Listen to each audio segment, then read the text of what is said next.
So we'll start with that first part which which you had missed. Okay. So we'll start with what is oxygen cascade. All right. So oxygen cascade, the meaning of the word cascade is only when it means that when something is flowing from one place to another. That's why we are calling it cascade. Correct? So for any gas, if it has to flow from one place to another, it has to it moves from a place of high partial pressure to a place of lower partial pressure, right? It will not move in the opposite direction. It will move from the place where its pressures are high to the place where its pressures are low. Correct? Yeah. So that is the meaning of oxygen cascade. So in oxygen cascade, we'll understand that how oxygen is moving from a place where it is having a higher partial pressure, then finally reaching a place where it is having a lower partial pressure. Okay. So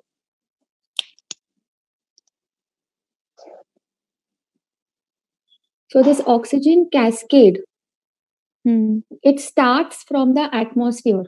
Okay. You can see the board clearly. Yes, ma'am. It's clear, no? Okay. So it starts from the atmosphere.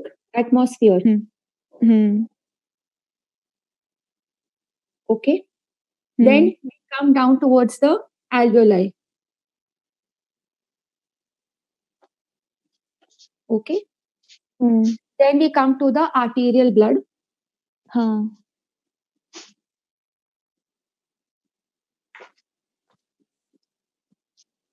Then we come to the level of the tissues. And then finally it comes to the mitochondria. Okay. So this stepwise movement of oxygen from a place of high partial pressure to the least partial pressure, which is mitochondria, is known as oxygen cascade. Okay. Now, why the pressure over here? Now, what is the partial pressure of oxygen in atmosphere? It is 149 mmHg. Now, how we get this, I will explain to you. 760 is atmospheric pressure and 21% of it. Yeah. So Dalton's, there is something known as Dalton's law of partial pressure. Okay. So in Dalton's law, what it says that if there is any mixture of any gas, like if there's a gas which is containing multiple other gaseous elements in it. So if you have air, so air is containing oxygen, nitrogen, carbon dioxide, water vapor, and some other trace gases. Okay. So the total pressure which is exerted by air as a gaseous mixture is equal to the partial pressures contributed by the each individual gas that is present in that gaseous mixture. So if you see air, it's the pressure of the air which is there, the pressure which is exerted by air will be equal to the partial pressure of oxygen plus partial pressure of nitrogen, carbon dioxide, plus partial pressure of CO2, okay, water vapor. So all of this will contribute some way to give the complete pressure exerted by this gas air. Okay. Now, how to get this? So if air is there we all humans are at sea level. Okay. We are performing anesthesia at this sea level. Okay.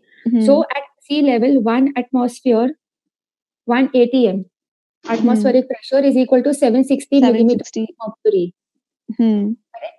Out of this, what? Poonam also has joined. Good.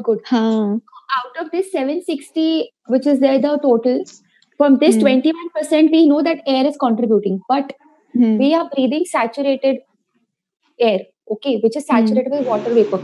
So we subtract the contribution that is made by water vapor, which is 47 millimeter mercury.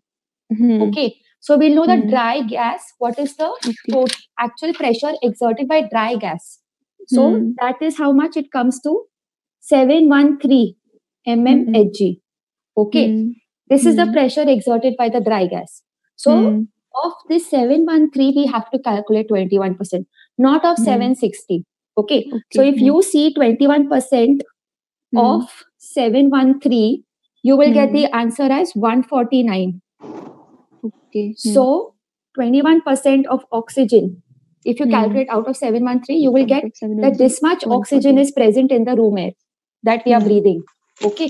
So this is the starting point of the cascade where it is beginning. Okay.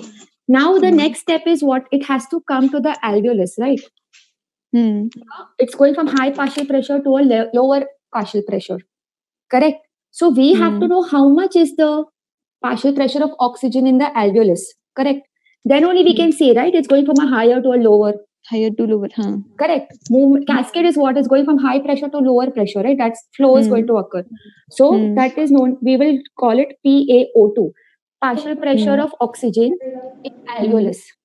So anytime capital A is alveolus, small a is denoted with for arterial blood. And whenever you see capital A anywhere in any books, that means it is alveolar that they're speaking about. So there is a formula. PaO2 is equal to PiO2 minus PaCO2 upon R. Now what is PiO2? PiO2 is the amount of oxygen we are inspiring, atmospheric oxygen. So the pressure exerted by the oxygen that is 149. So we know the value. We got this value over here. PiO2 is 149, which we are inspiring. Okay, partial pressure of inspired oxygen. Now alveolus is not only containing oxygen, right? It's some amount of gas in the alveolus is CO2 also. So we should subtract that. Then we'll get the value of oxygen, actual oxygen, right? In the alveolus. So we're subtracting the amount of carbon dioxide that is there. So now this carbon dioxide value is how much? It is 40 mmHg. Now why are we getting this 40? Because this is the amount of carbon dioxide that is coming, that is received in the alveolus along the capillary. So this is the alveolus. So the amount of CO2 that comes here is 40 mmHg. Right. Now, what is the property of carbon dioxide? It freely diffuses across the alveolar capillary membrane. So this CO2, which is exerting a partial pressure of 40 millimeter mercury in the blood, will diffuse into the alveolus. And therefore, the alveolar also CO2 is 40. It freely diffuses, all of it. It's not like some is left behind. Okay, in any physiological person. So we know the value is 40 now. We got the value this. It will be 40. Now we want to know what is this R. So R stands for respiratory quotient. Okay. Respiratory quotient. So what is respiratory quotient? If you remember in biochemistry, we had learned. Okay. So respiratory quotient R is equal to the CO2 produced and O2 that was utilized, consumed. Okay. So this is the formula for respiratory quotient. CO2 produced upon the O2 consumed. For what? For metabolizing 1 gram of carbohydrate is what we are considering. So this value of respiratory quotient is different for carbohydrates, proteins, and fats. Okay. So this for carbohydrates, if we see, this is going to be 200 ml of CO2 is produced and 250 ml of O2 is used. Okay. So when you solve this equation, you will get a respiratory quotient of 0.8. So most of the formulas, most of the equations, wherever respiratory quotient comes, you're supposed to use the value of 0.8. 200 and 250, how we came? So this is the when different studies were done, that is the time when So in those studies and all, they found out that 200 ml of CO2 is produced for every gram of carbohydrate that is metabolized. So it is a normal physiological value. And this value is fixed for in physiology in general. So we're not talking about any pathological state. We're talking about normal physiology. Okay. So now what we have to do, we simply have to put all the values that we know in this formula. So we know this is 149. We know that we got 40.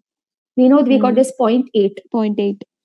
So when you solve this, you will get 100.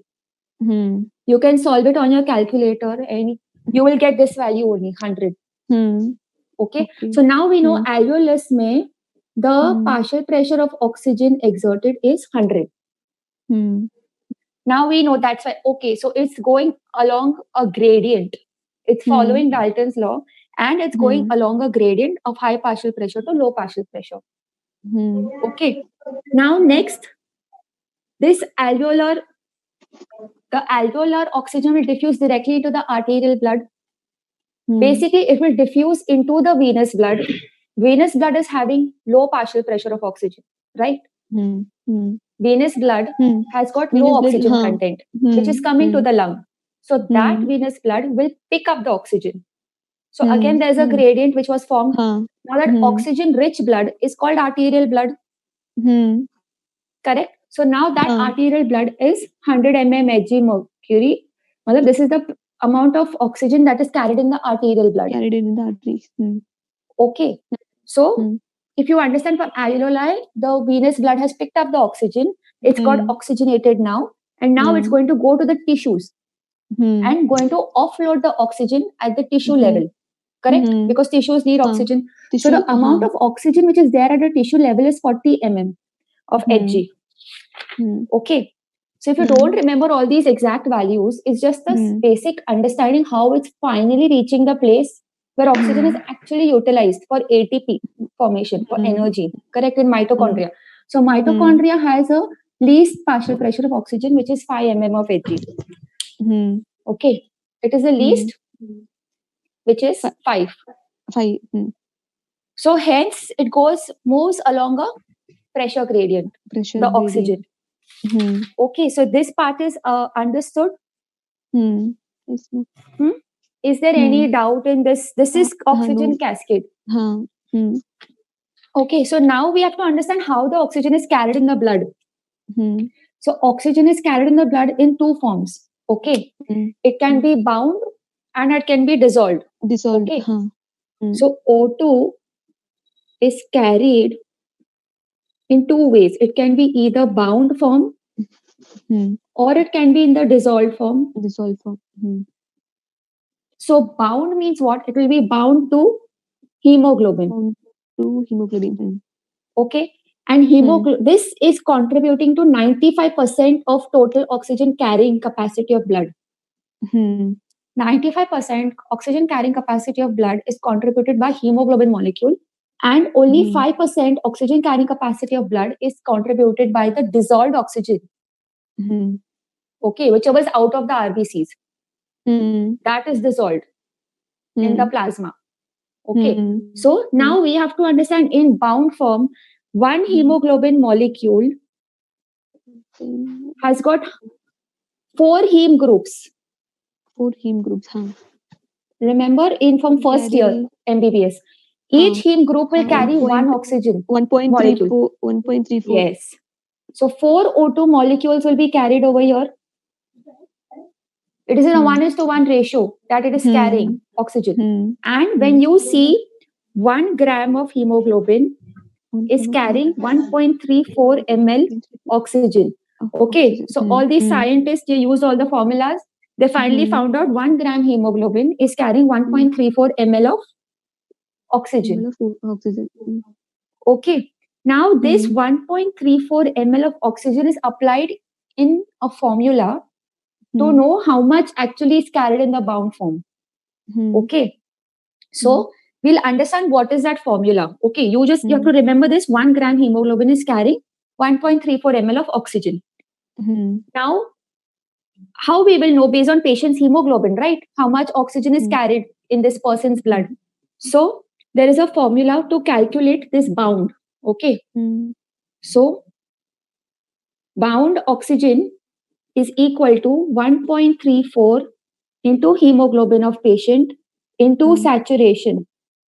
So for any patient who's coming to you, you can calculate how much is his oxygen which is carried by his hemoglobin molecule. So here, this 1.34 has got a name which is known as Höfner's constant. Okay, so this why it's called a constant, because it's applied in this equation. It is a constant value all across. Okay, so this is known as Höfner's constant. So now we will calculate. Suppose there is a patient whose hemoglobin is 15.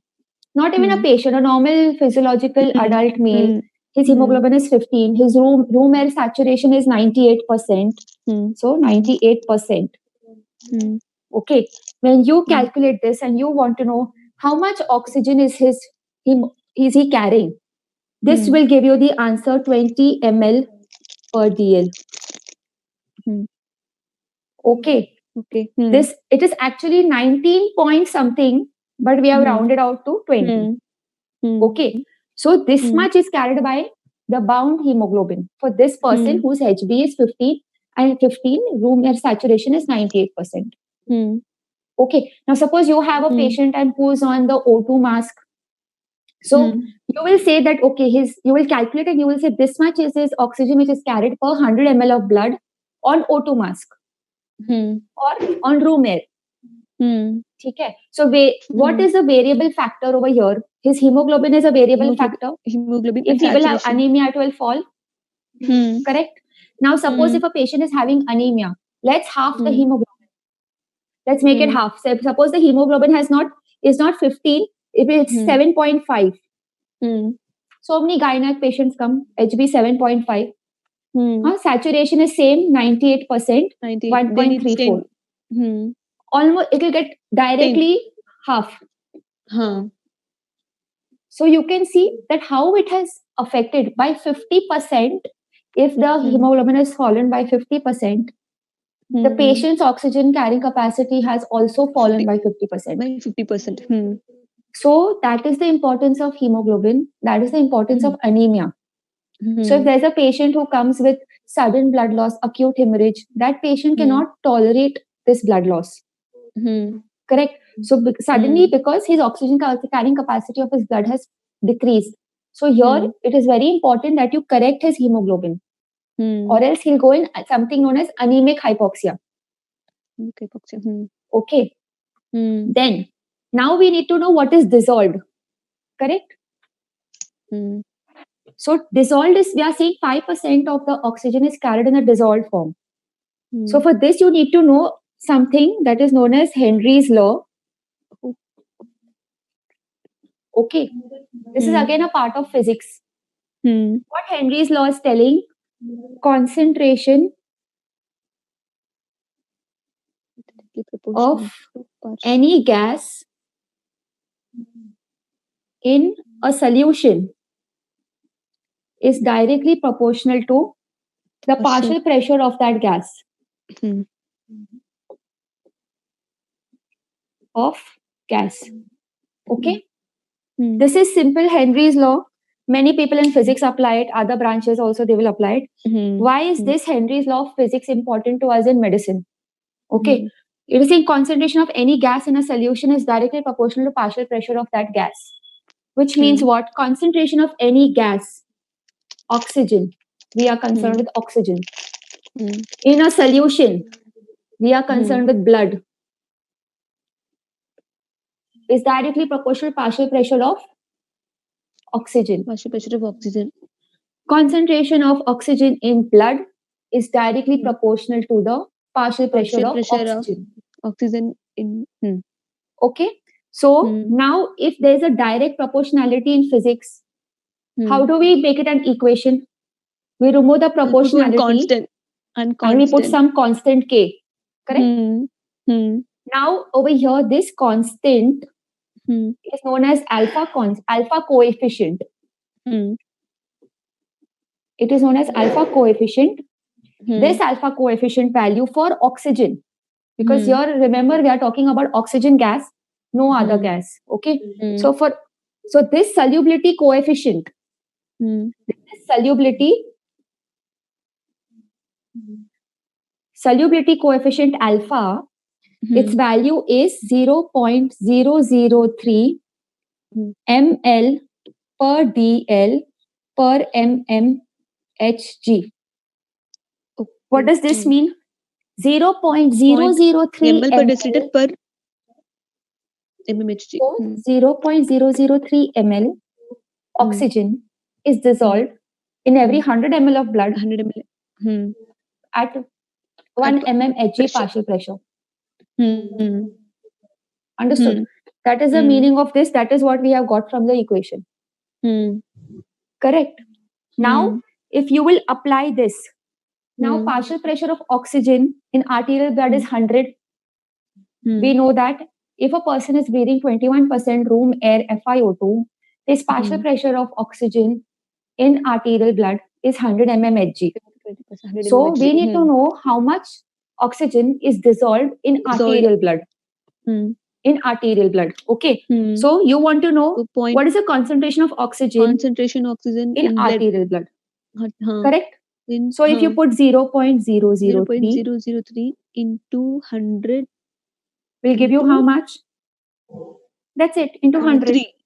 0.3 will give you 0.3 ml per deciliter. We have done 0.003 ml per deciliter into 100. Why? Because the partial pressure of this gas oxygen in arterial blood is 100. Okay. So this is added. So as I told you, I'm keeping this as 20. So that was 19.7 plus 0.3 gives you 20 ml per dl. The content of oxygen in that blood. Okay. This Henry's is clear, or you want me to repeat? No, ma'am, it's clear. It's clear, no? Okay. So I'll just explain to you. So that means the oxygen which is carried is equal to bound oxygen plus dissolved. Okay. When you calculate this, what we have done the calculation, it comes to 20 ml per dl. The sum total of bound and dissolved will give you 20 ml per dl. Okay. So that's like 19.7 plus 0.3. Okay. Now, if you want to know, suppose you are having a patient in the ICU and you're doing his ABG. In the ABG, you got that the PaO2 is somewhere around 200 mmHg. It comes, no? If you're keeping a high FiO2, we get those readings. In that patient, by making it 200, the dissolved will be how much? It just got doubled. From 0.3, it just became 2 times and it became 0.6. Have you made any great difference in the oxygen carrying capacity? No. Because by almost doubling the partial pressure of oxygen, but managed what? Something very insignificant, right? Hence, the role of hemoglobin is very important. This is where you will understand that yes, this is 95% is carried by hemoglobin, 5% is dissolved.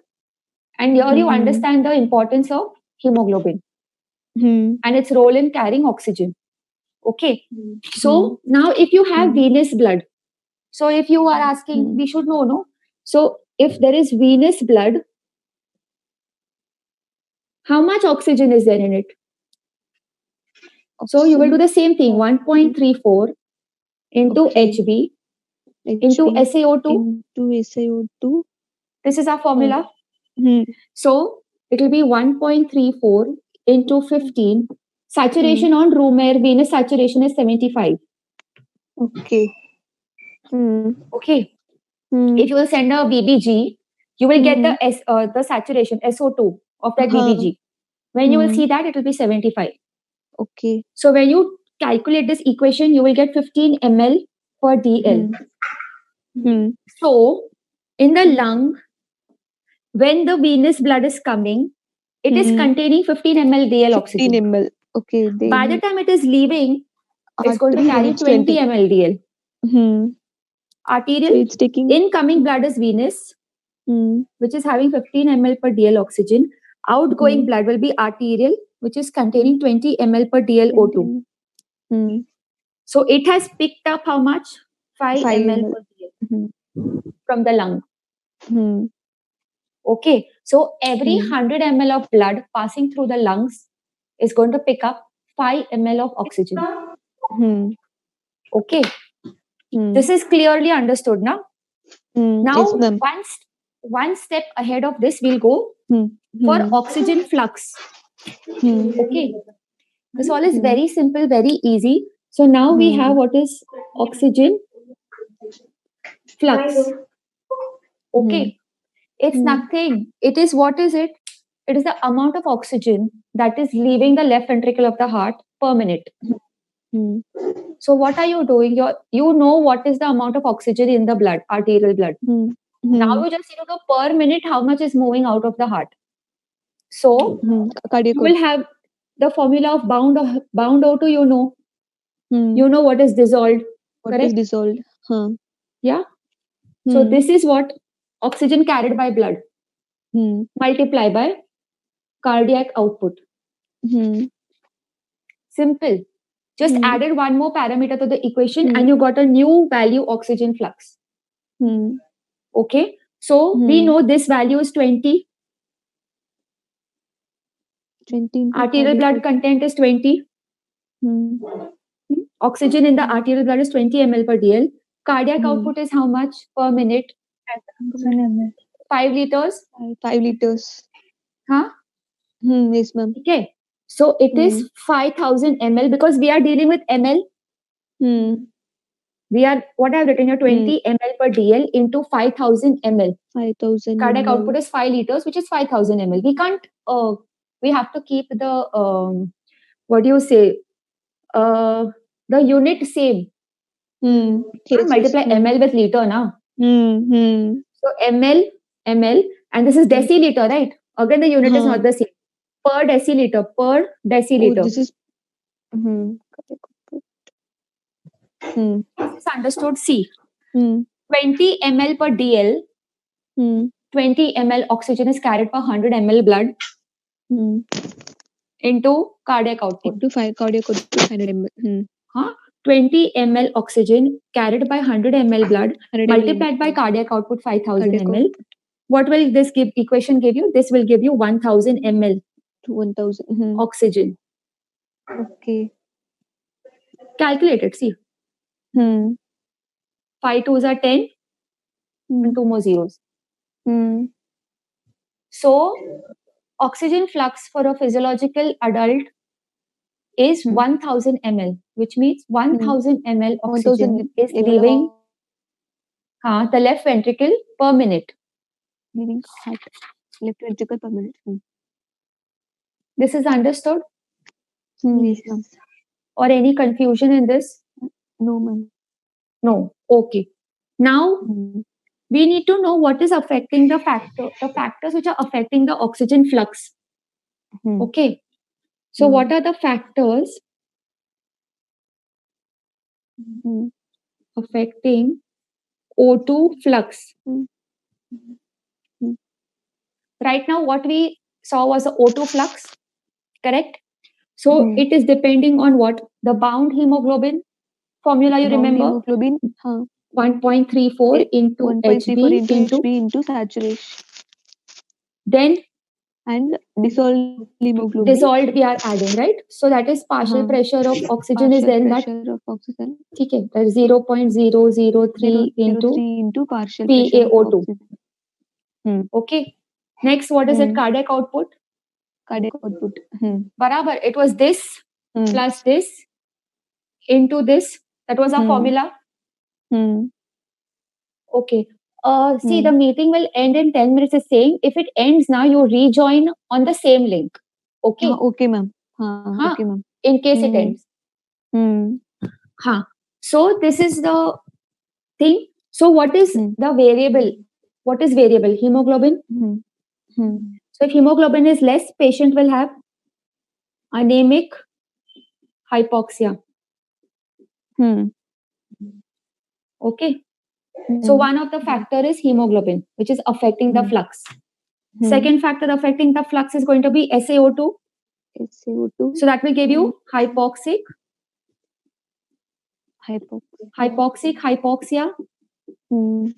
Because of the SaO2, PaO2, both. This and this. If they fall, it will give you hypoxia, correct? Now cardiac output. If it falls, it will give you stagnant hypoxia. Okay. Correct. Contributing factor is cardiac output. Low BP, stagnant hypoxia. Okay. So the questions which come in exam is describe oxygen flux and factors affecting it. So you have to actually go and explain these things only. There's nothing very difficult. Okay. Now, next we'll go to see what is hemoglobin oxygen dissociation curve.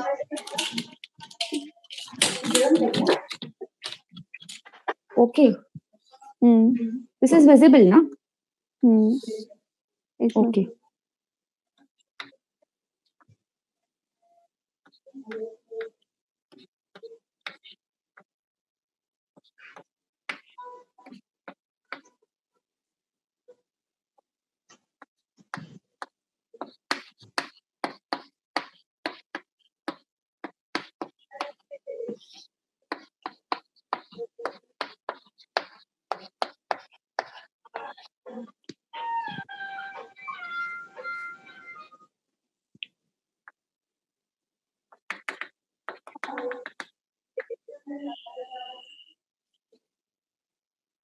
So this is a rough diagram of hemoglobin oxygen dissociation curve. Okay. So this shape of this curve, it is sigmoid. It has a flat upper portion. It has a steep lower portion. Therefore, this is a sigmoid shaped curve. Okay. Now, what is P50? P50 is the partial pressure of oxygen. So on this x-axis, we are having the partial pressure of oxygen at 50% saturation. Yes. So partial pressure of oxygen, this is.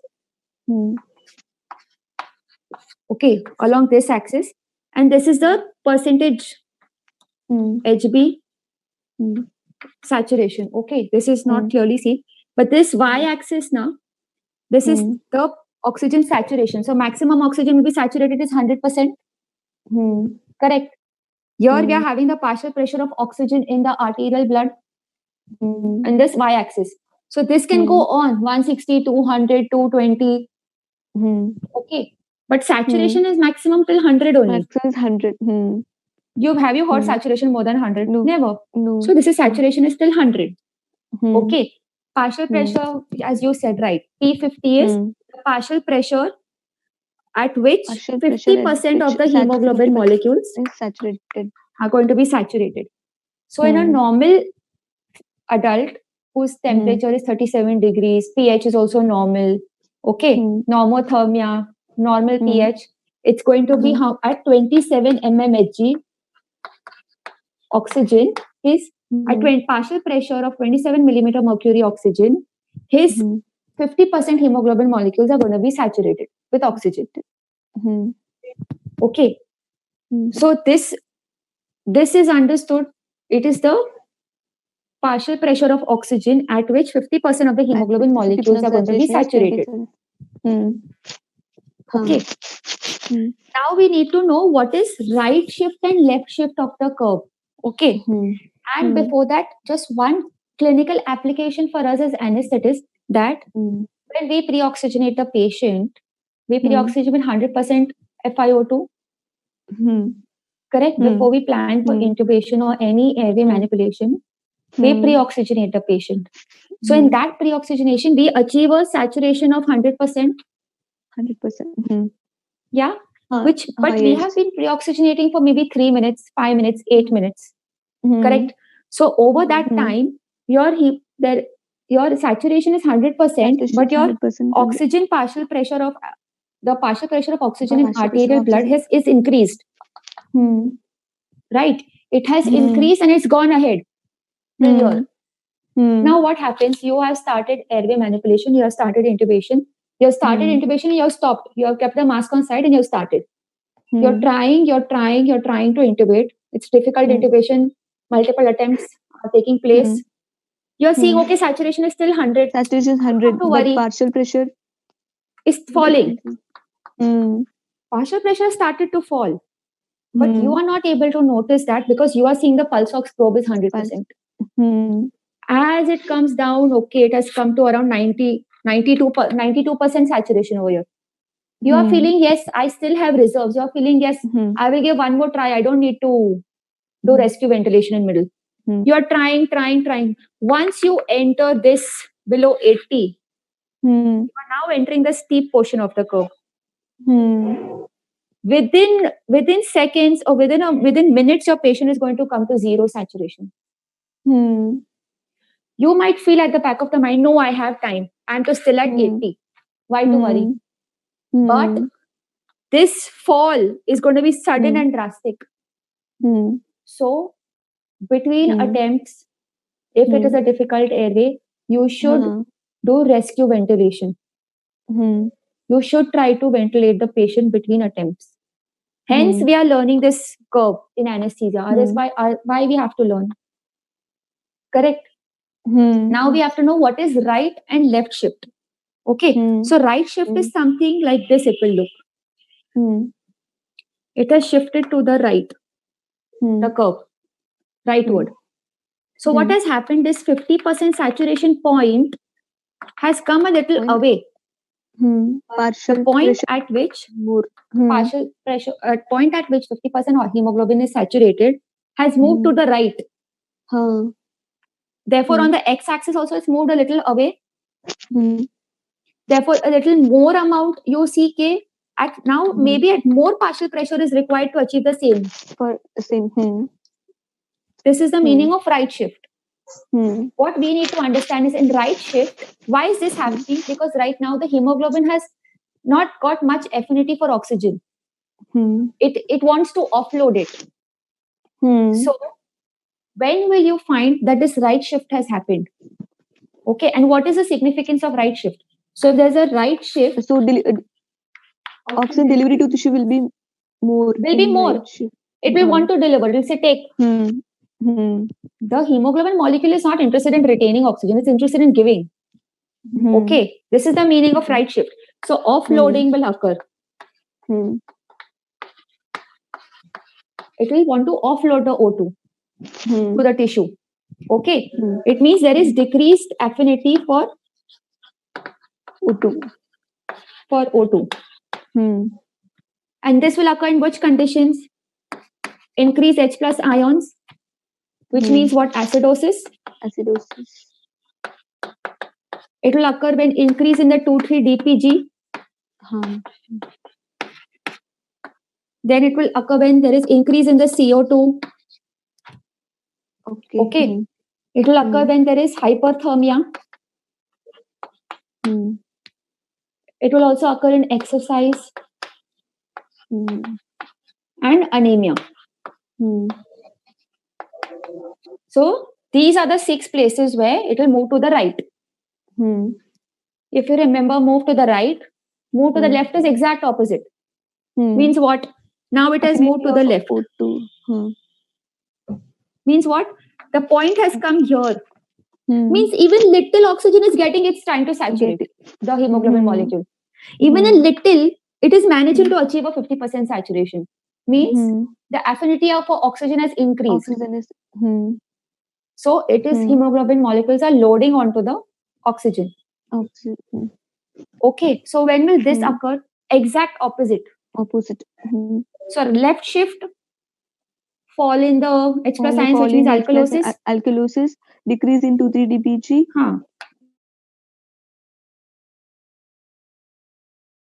So this, we are done with the HB oxygen dissociation curve. So any doubts in this curve? No doubts, no? Okay. So now what is ventilation? Ventilation is the movement of air inside and out. That is it. Simple. In and out movement of air is ventilation. What is tidal volume? It is the amount of air that is inspired and expired at rest. Okay. Which is around 500 ml in any physiological adult. Right? Dead space. What is dead space?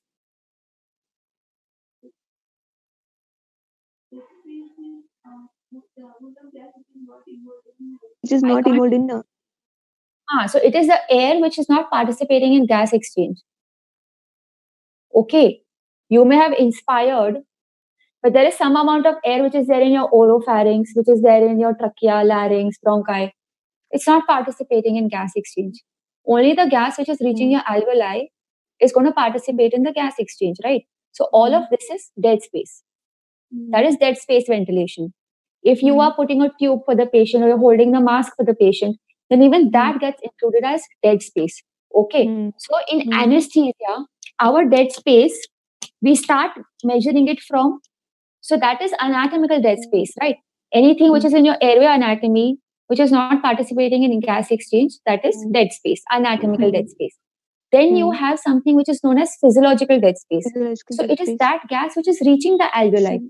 But those alveoli are either not getting perfused by blood, so that gas is not able to enter the blood, right? Maybe there are some alveoli and that particular area of the lung has got embolism. Maybe an embolus has gone, blocked those capillaries. So therefore the perfusion is not happening there. So again, that has become a dead space. So that's become a physiological dead space, right? Then you also have, which is this thing, apparatus dead space, which is important for us. So anything, see, your endotracheal tube is a part of your dead space. Your HME filter is a part of the dead space. Catheter mount is a part of the dead space.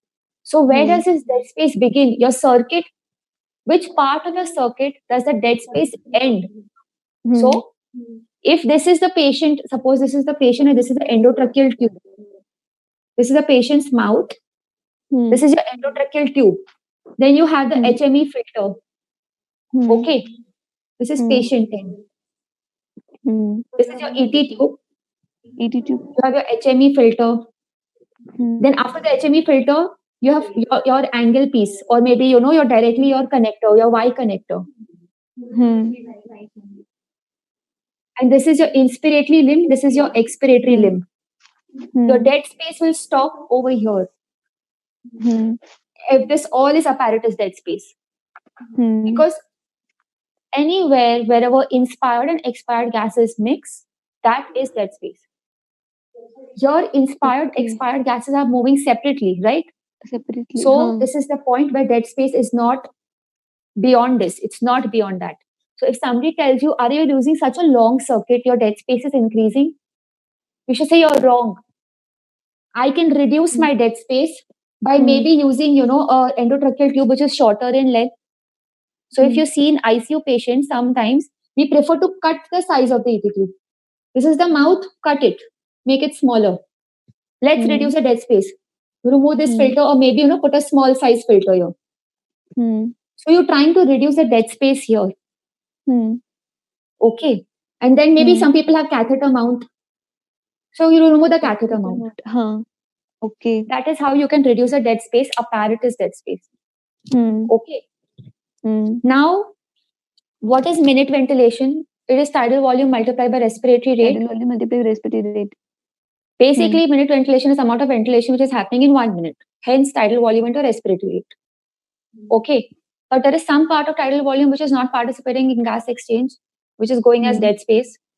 Hence, there's a term called alveolar ventilation.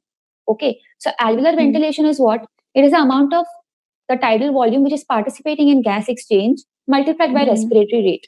So, basically, you're just minusing out the dead space. So, alveolar ventilation is not the same as minute ventilation. Alveolar ventilation is minute ventilation minus the dead space ventilation. Okay. Okay. So, what is now? We should know what is ventilation perfusion ratio, right? So, that is denoted as V by Q, ventilation perfusion ratio.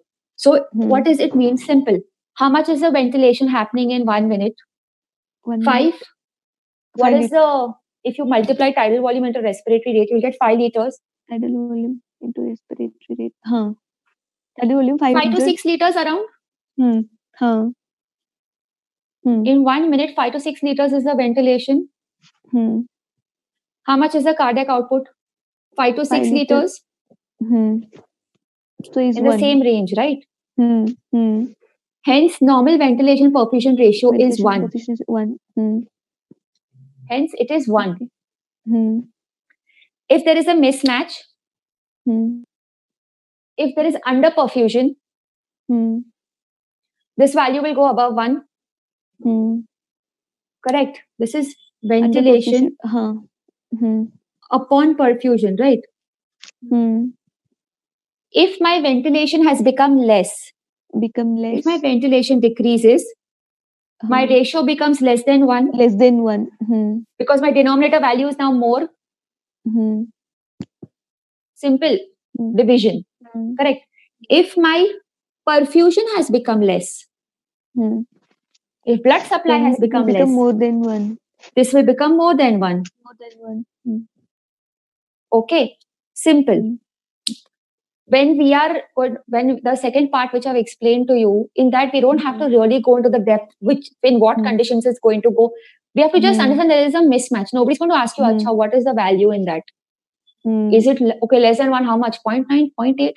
No one's going to ask you, but you need to understand. Okay, it's going above 1 or below 1. So this is a simple division problem. Denominator value reduces, it will go more than 1. If the numerator value reduces, it will go less than 1.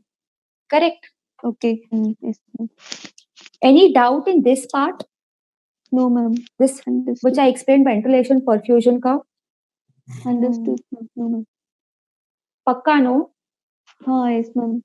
Not going too fast now? No, ma'am. I understood. Okay. Okay. So next we have to understand what is compliance. Okay. So compliance means the lung is like a balloon. Correct? So it is a property by which you are able to distend the alveoli. The alveoli can distend. That property is known as compliance. The property of stretching is compliance. Okay. If it can stretch easily, good compliance. If it is very rigid, less compliant. Okay. Okay. Lungs which are expanding comfortably are good compliant lungs. Lungs which need very high pressures to expand, the compliance has reduced.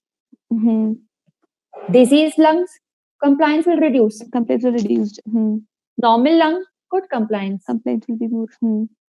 Correct? Now, there is something which is what is known as transpulmonary pressure. Okay. So, it's just a simple thing to understand transpulmonary pressure.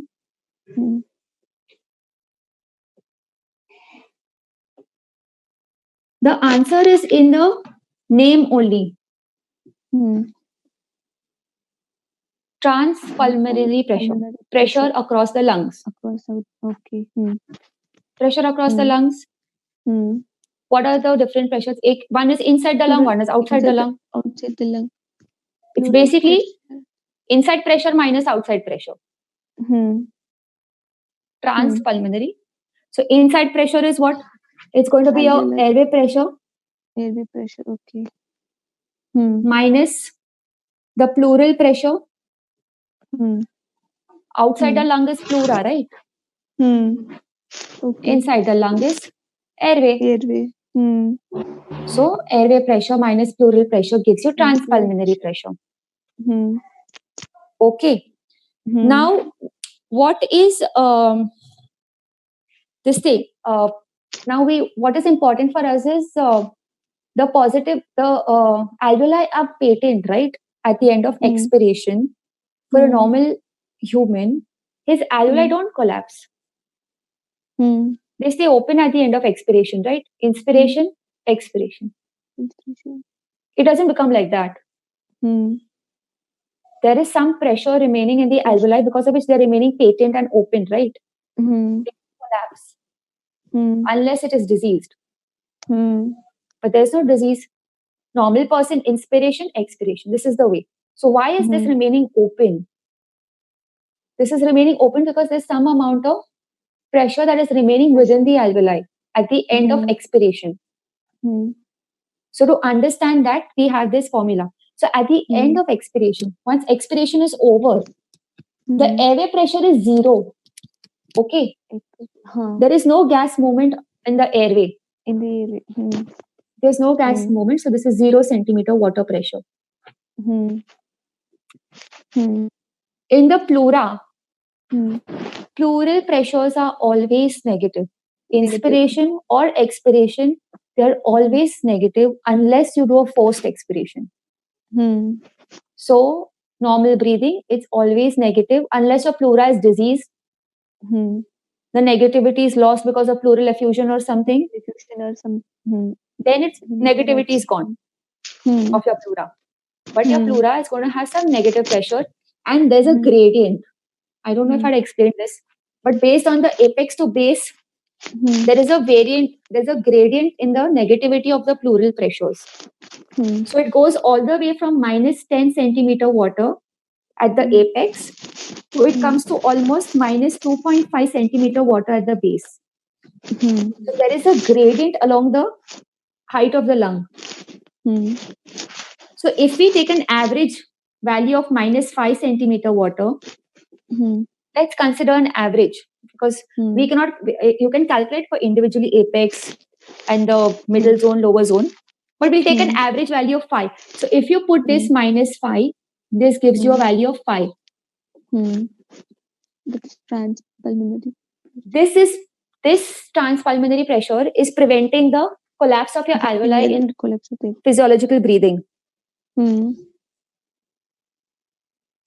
So this keeps your alveoli patent and open. Is this understood? Yes, ma'am. That why our alveoli don't collapse. Okay.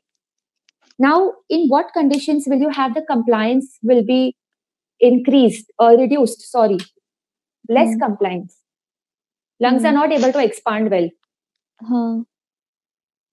So there could be some problem within the lung tissue. There could be some fibrosis. Pulmonary edema could be there. ARDS could be there. Any lung disease like that. Not emphysema, okay? Any lung disease which reduces the lung expansion. Okay. Then if there is pleural effusion, it won't allow the lungs to expand well, right? Yeah. If there's any chest wall edema, or if there is any obesity also, obese persons also have reduced compliance because of the overall obesity in their chest wall. Okay. So lung compliance can be compared to the chest wall compliance. It is comparable. So anything that reduces your chest wall compliance is making your lung compliance making the airway also less. To collapse. Not airway won't collapse, but if the compliance less means it's not able to expand comfortably. Correct. So suppose you have the disease of the costovertebral joints, or that will not allow the normal ribcage expansion to happen, right? So that is also going to reduce your compliance. Okay. Then when is the compliance going to increase? In emphysema. What is emphysema? That the alveoli have lost their recoil. Elasticity. So they keep on expanding very nicely. At very low pressures also they will expand well, because their elastic properties only lost. Correct. So in this disease, what you will feel, Arey wow, the compliance has increased. This is my benefit. No. What we feel, compliance is always good, right? Increased compliance will always feel it's a very good thing for us. But it's not. In this condition, it's not. In emphysema, in COPD, in asthma, where the airways have become damaged and they become more compliant, that's where they become more compliant. But the work of breathing also has increased for this patient. Okay. Airway resistance also has increased, because it is not isolated emphysema. There is some bronchitis component. The airway, the bronchi, they have got damaged, right? If I have the bronchi here, so if the bronchi are like, there, and then you have the alveoli. So this alveoli has distended, compliance has increased, you will say. But the problem is this bronchi also have become damaged and become very narrow. So because of this, the diameter which is available for the airflow to occur is reduced, no? So resistance will also increase. So that is, so the work of breathing has increased. So this increase in compliance is of no use to us. Okay. Now what is resistance? Anything that impedes the flow of gas in or out is resistance. All right. Now, how is this resistance? There is resistance, inherent resistance of our airway. So a normal person like us, we overcome it by negative inspiration. We generate a negative intrathoracic pressure and inspire, right? So this is a driving pressure which overcomes the resistance in our airway. Okay. Only if we overcome the resistance can we inspire, right? And what is that? That is a driving pressure. It is called driving pressure. The pressure that is required to overcome this resistance is driving pressure. In us, it is by negative. We have a negative pleural pressure, right? So negative pressure breathing, pressure ventilation.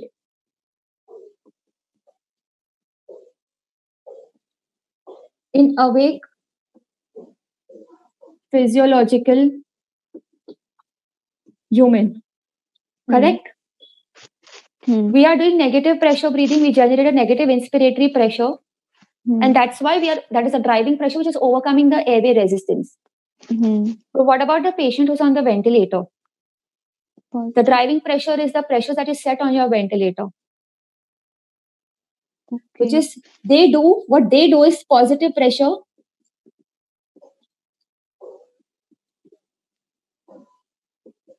Ventilation. Your patient on the anesthesia table. When will the flow of gas occur? When you overcome the pressure, right? When you overcome the resistance. So the resistance will be overcome by positive pressure ventilation, which you're giving with the anesthesia machine or the ventilator in the ICU. For us, it is a negative pressure breathing that we have by generating the negative intrathoracic pressure. Okay. If the patient is spontaneously breathing and he's on the LMA, then he's generating his own negative inspiratory pressure. Unless the patient is paralyzed, it is negative pressure breathing. Once the patient is paralyzed, it is positive pressure breathing. Positive pressure breathing. Paralyzed patient, positive pressure breathing. Patients who are spontaneous, they are having negative pressure ventilation. Negative pressure breathing. Okay. Now, where will you expect the resistance to be more in the airway? When the airway is obviously having some pathology. Okay. So asthma, what happens? The airway is narrow, the bronchi narrow. Then resistance will increase. COPD, again, bronchitis, edema, swelling of the bronchi. The bronchial walls are really inflamed. So again, there's a narrowing in the airway. Then, what is important for us? Our endotracheal tube. If you use a tube which is size 6.5 for an adult male, will that increase his resistance? Yes. So if you do not use the correct size tube, you use a smaller size tube, that will increase your resistance. Why? Because the internal diameter is less of that tube.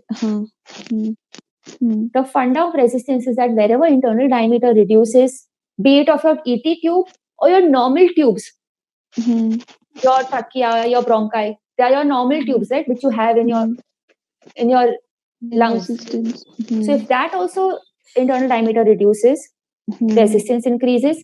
Your endotracheal tube, internal diameter is less, resistance will increase. There is secretion in your tube. There is a blockage in your tube. That will cause a further reduction in the internal diameter and increase your resistance. Okay. It also large airway has more resistance.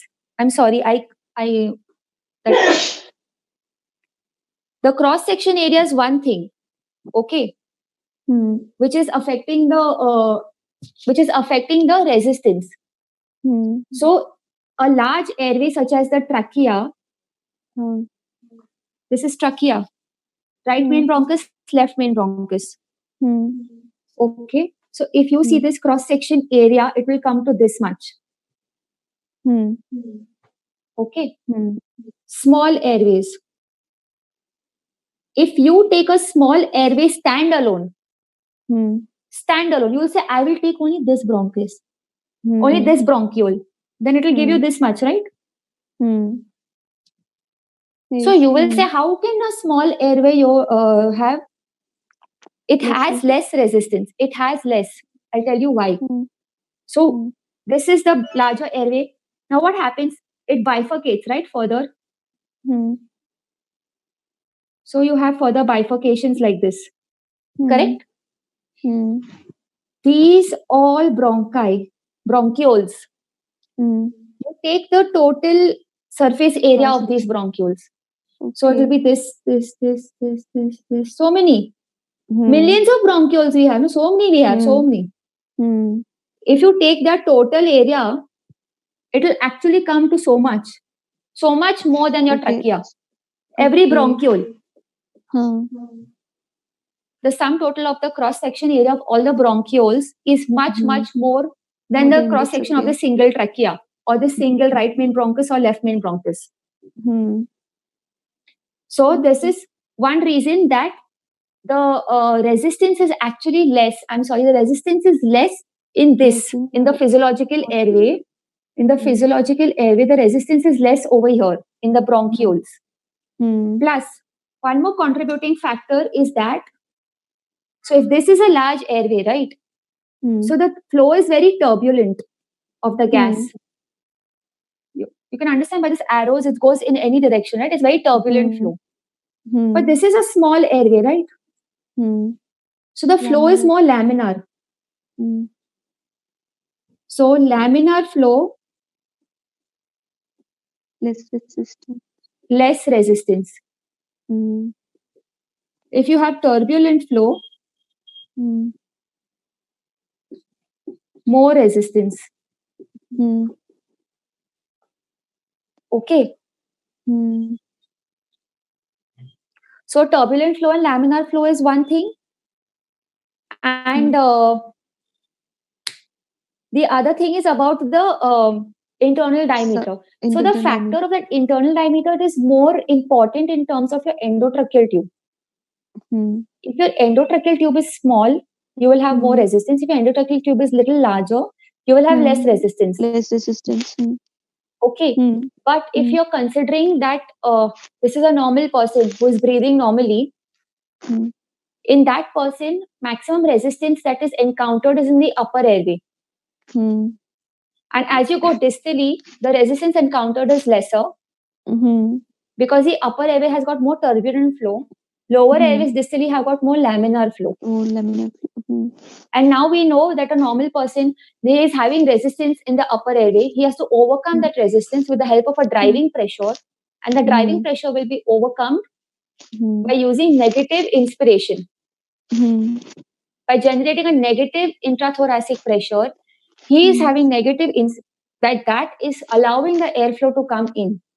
So this is the driving pressure which is helping him to overcome the upper airway resistance. So this is the point